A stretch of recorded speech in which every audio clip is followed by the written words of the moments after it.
Welcome to ISE's Equity Index Weekly Outlook, a weekly outlook on ISE and other industry indexes, hosted by Patrick Seresna, a derivative market specialist and investment manager with extensive expertise in options and the broader derivative markets. ISE trades options on more than 15 proprietary sector indexes, as well as broad-based indexes and a variety of licensed benchmarks. ISE continually enhances its trading systems and develops new index options products to provide investors with the best marketplace and investment tools to trade smarter. Hello and welcome to the ISE Equity Index Outlook for December 19th, 2011. This is Patrick Seresna. As always, we start off with the chart of the S&P 500 using that SPDR exchange traded fund symbol SPY. Want to start off by taking a look at a key zone between this 120 to 122 level. The gap up higher on the SPYs that shot up to the 124, 125 level on the news from the central banks. We're now seeing the full gap fill of that move. Not only that, we're approaching what are the Fibonacci retracement zones of this entire last rally right in here.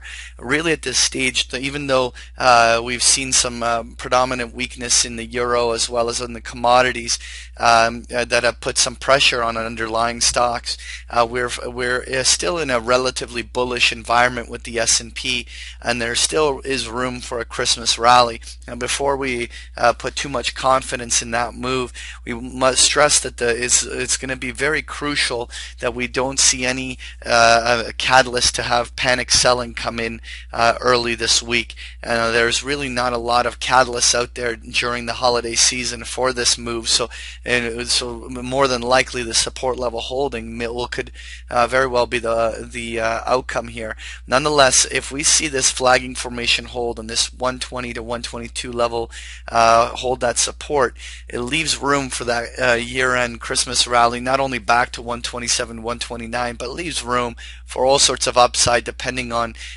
whether or not there's real momentum behind that buying. But nonetheless, we're at a crucial support line. We're looking to see whether the bulls can dig in and hold this 120, 122. If they do, we remain optimistic that there's room for the S&P to the upside. Next year, I want to take a look at the ISE Regional Banks Index, which is symbol JLO. And on the regional banks, the scenario is the same. You can see very similar characteristics to the S&P chart. We have that little flagging formation developing right in there. And just like the S&P, if we see the whole market turn around and hold from these support levels, there's room for regional banks still to bullishly progress higher. Next year, when we take a look at the ISE Index, which is symbol SIN, this is an index of all those casino, tobacco, and distiller companies. And you can see that it shares very similar characteristics to the S&P 500 or even the regional banks index.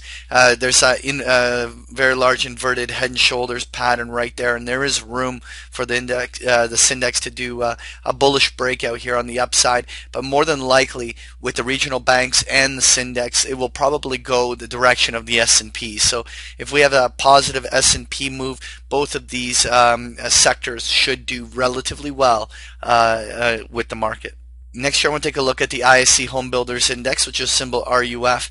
And the home builders had a really nice bullish pop and then gave it back very quickly in the middle of last week. Really at this stage, we can almost draw this ascending trend line pattern right here. And what will be very important for the bulls to do is be able to dig in and hold these lines and leave their room for to reverse back up. If we saw the home builders reverse all the way back down to 650 where the lows came in November, that would at least stall the price action and make us a little more concerned that the home builders could roll over. In order for the bulls to really keep holding this, we want to see back above 710, 730 early this week and hold it up at those higher levels. Next year, when we take a look at that ISE Natural Gas Index, which is symbol FUM, commodities in general have weakened substantially comparatively to some of the other sectors. This is obviously with the weak euro is pressuring US dollar higher, which is weakening so many commodities. Really, we rejected again at that 120, 123 level. We were looking for a bullish follow through above there, never happened. But now that we find ourselves all the way down at this 105, 108 level, especially with such a rapid drop drop down to this level. If this 105 level gives out on the downside, then it would certainly open the window for a retesting of the 90-95 zones down below. So at this juncture, I'm not as optimistic on the natural gas index as I was on, let's say, on the Syndex or regional banks or the SPYs. Really, there's a lot more predominant weakness here, and there probably will be an underperformance in the natural gas index.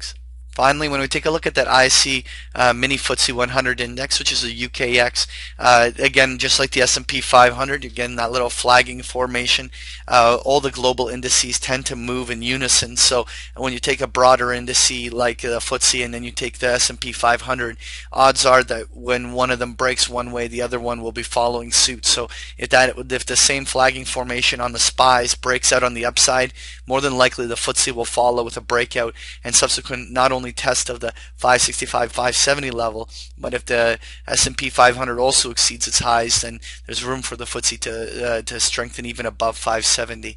Nonetheless, we will be watching the broader U.S. market to kind of get a gauge where some of the global indices will go. That was your ISE Equity Index Outlook. Thank you for joining me. Thank you for participating in this week's session.